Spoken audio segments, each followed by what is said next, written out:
திமுக அதிமுக கூட்டணி பேச்சுவார்த்தை நடைபெறவே இல்லை அப்படின்னு டிடிவி தொடர்ந்து சொல்லிட்டே இருக்காரு. ஆனா இன்னைக்கு வந்து திருமாவளவன் பிரத்யேகமா அளித்த பேட்டியில வந்து அந்த பேச்சு நடந்தது வரைக்கும் துல்லியமா அவர் சொல்லியிருக்காரு. கடைசி நிமிடம் வரைக்கும் தாவேகாவுக்கு ஆதரவு கொடுக்கறதுக்கு ஒரு அரை மணி நேரத்துக்கு முன்னாடி வரைக்கும் தொலைபேசியில அதிமுக தொடர்பு கொண்டு பேச்சுவார்த்தை நடத்தினாங்கன்றதை இன்னைக்கு தெளிவா சொல்லியிருக்காரு. அதை எப்படி பாக்குறீங்க? அவர் கூட்டணியிலேயே இருக்காரு டிடிவி, ஆனா வந்து இன்ன வரைக்கும் ஒரு மருத்துவம் பேசிட்டு இருக்காரு. இல்ல பேச்சுவார்த்தை. சி.வி. சண்முகம் ஒரு பேட்டியிலே சொல்லுகின்ற பொழுது, என்னுடைய மகனை நான் அழைத்து வருகிறேன், எடப்பாடி அவர்களே உங்கள் மகனை நீங்கள் அழைத்து வாருங்கள்,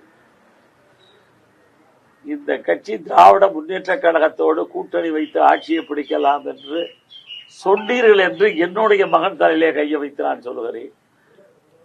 இல்லை என்று உம்மால் உன்னுடைய மகனுடைய தலையிலே கை வைத்து சொல்ல முடியுமா என்று வினாவை எழுப்பியிருக்கிறார்கள். இந்த வினாவிற்கு விடை சொல்ல வேண்டியது எடப்பாடி அவர்கள்.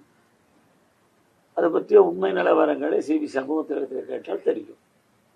செம்மலை கூட அதிமுக விலகியிருக்காரு. இப்படி தொடர்ந்து முக்கிய நிர்வாகிகள் விலகிட்டே இருக்காங்க. யார் இந்த செம்மலைன்னு கேட்டு பார்க்கணும். எந்த காலத்துல இருந்து இவர் நிற்கிறாருன்னு. 1977 அதிமுக ஒருவருக்கு இடமளிக்கிறது, சீட்டு கொடுக்குது.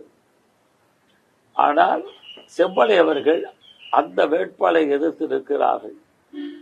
புரட்சித் தலைவர் எம்ஜிஆர் அவர்கள் பிரச்சாரத்துக்கு போகின்ற பொழுது அந்த தொகுதியினுடைய நிலவரத்தை கண்டறிகிறார்கள். செம்மலைக்கு இடமளிக்க தவறிவிட்டோம் என்று தான் போட்ட வேட்பாளரை திரும்ப பெற்றுக்கொண்டு சுயேட்சை வேட்பாளராக அவரை அங்கீகரித்து வெற்றி பெற செய்தவர் எம்ஜிஆர் அவர்கள்.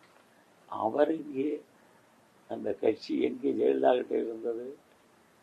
இன்னைக்கு இந்த எழுபெரும் தலைவர்களுக்கு பின்னாலே எடப்பாடியிலே மாட்டிக்கொண்டு தவியாய் தவிக்கிறது. அவரும் எடப்பாடியை குற்றம் சாட்டல. ஆனா உங்க கூட இப்ப இணையறவங்க அதிமுக இல்லாம மற்ற கட்சி இணையறாங்களா? அதிமுக இணையறவங்க எடப்பாடியை குற்றம் சாட்டுறாங்க.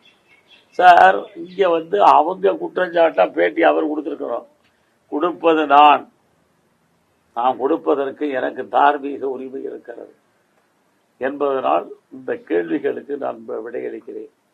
எனக்கு அதிமுகவுக்கு இன்றைக்கு தொடர்பு கிடையாது. இருப்பினும் ஒரு காலத்திலே நாங்கள் வளர்த்த இயக்கம் அழிந்து போகின்ற பொழுது சற்று வேதனைப்படுகிறோம். இதைத்தானே செம்மலை சொன்னாரு.